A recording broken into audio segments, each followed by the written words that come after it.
আমি কোচ রাজবংশী জনগোষ্ঠীর কারণে এটা কলা দিবস হিসেবে আমি প্রতি বছরে 28 আগস্ট দিনটো আমি পালন কৰি আহিছো। কাৰণ 1949 চনৰ 28 আগষ্টত যি আমাৰ কমতাপুৰ বা কামতা ৰাজ্য কোচ ৰাজ্য, এই কোচ ৰাজ্যখনৰ শেষৰ ৰজা শেষৰ মহাৰজা জগদীপেন্দ্ৰ নাৰায়ণ ভূপ বাহাদুৰৰ লগত ভাৰত চৰকাৰৰ সেই সময়ত ডমিনিয়ন গভৰ্ণমেণ্ট ভাৰত চৰকাৰৰ আমাৰ কি চৰ্দাৰ বল্লভভাই পেটেল জৱাহৰলাল নেহৰুৰ নেতৃত্বত এখন চুক্তি হৈছিলে। সেই চুক্তিখনৰ নাম হৈছে মাৰ্জাৰ চুক্তি।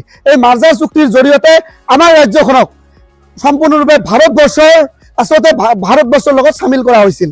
আৰু এই 1949 চনৰ আগত বা 1947 চনৰ পিছলৈকে আমাৰ এই কমতাপুৰ ৰাজ্যখন কিন্তু স্বাধীন মানে কোচ ৰাজ্যখন স্বাধীন ৰূপে আছিল। আমাৰ নাৰায়ণী সেনা আছিলে, নাৰায়ণী মুদ্ৰা আছিলে, কিন্তু বিশেষকৈ যেহেতু 49 চনৰ এই 28 আগষ্টৰ দিনত যি কোচ ৰাজবংশী জনগোষ্ঠীৰ বা কোচ ৰাজ্যৰ ধ্বংসকাৰী এখন চুক্তি মাৰ্জাৰ এগ্ৰিমেণ্ট হৈছিলে। এই মাৰ্জাৰ এগ্ৰিমেণ্টৰ জৰিয়তে আমাৰ যি কোচ ৰাজবংশী জনগোষ্ঠীৰ ভৱিষ্যতক জলাঞ্জলি দিয়া হৈছিলে। আৰু এই দিনটোতে যেহেতু পৰৱৰ্তী সময়ত ভাৰত চৰকাৰে যিবিলাক কণ্ডিশ্যন ৰাখিছিল যে আমাক পিছলৈ গ শ্ৰেণীৰ ৰাজ্যৰূপে বা চি কেটেগৰী ৰাজ্য ষ্টেট এখন বনাই দিয়াৰ কথা আছিলে, কিন্তু পৰৱৰ্তী সময়ত আৰু ইয়াৰ ভিতৰত বিভিন্ন ধৰণৰ চুক্তি আছিলে, কিন্তু সেই চুক্তিবোৰ কিন্তু পৰৱৰ্তী সময়ত ভাৰত চৰকাৰে কাৰ্যকাৰী নকৰিলে। আৰু সেই মানে পৰিপ্ৰেক্ষিতত 28 আগষ্টৰ দিনটোত আমি কোচ ৰাজবংশী জনগোষ্ঠীয়ে বা আক্ৰাসুৱে কলা দিৱস হিচাপে কলা পতাকা উৰাই আমি এই কলা দিৱস প্ৰতাৰণা দিৱস পালন কৰি আহিছো। আপোনালোকে জানে ইতিমধ্যে মোৰ হাতত আছে এইখন মাৰ্জাৰ এগ্ৰিমেণ্ট। ইয়াত বিভিন্ন ধৰণৰ কণ্ডিশ্যন হৈছিলে। আমাৰ মহাৰাজাই যিবিলাক মন্দিৰৰ যেনেকুৱা ধৰক দেৱত্বৰ ভূমি বুলি কৈছিলে, এই সময়ত দেৱত্বৰ ভূমিবিলাক ট্ৰাষ্ট বনোৱাৰ কথা আছিলে।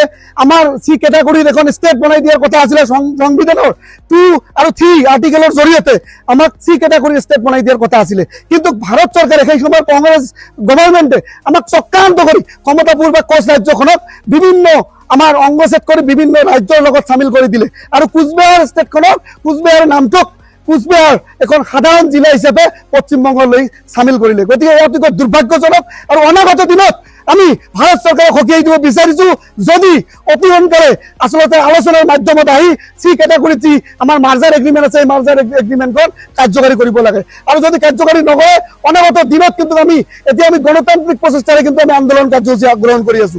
যদি আমাৰ যদি কিন্তু আমি যদি খং কৰো, তেতিয়াহ'লে কিন্তু অগণতান্ত্ৰিক কাৰ্যসূচীও কিন্তু হাতত ল'বলৈ বাধ্য হ'ম। তেতিয়া কিন্তু চৰকাৰে পস্তাব লাগিব। আমি মৰিবলৈও ভয় নকৰো, আমি জাতিৰ কাৰণে আমাৰ দেশৰ কাৰণে কিন্তু আমি জীৱন দিবলৈ কিন্তু গুলি খাবলৈ কিন্তু ভয় নকৰো। আপোনালোকৰ জৰিয়তে ভাৰত চৰকাৰক সকীয়াই দিছো।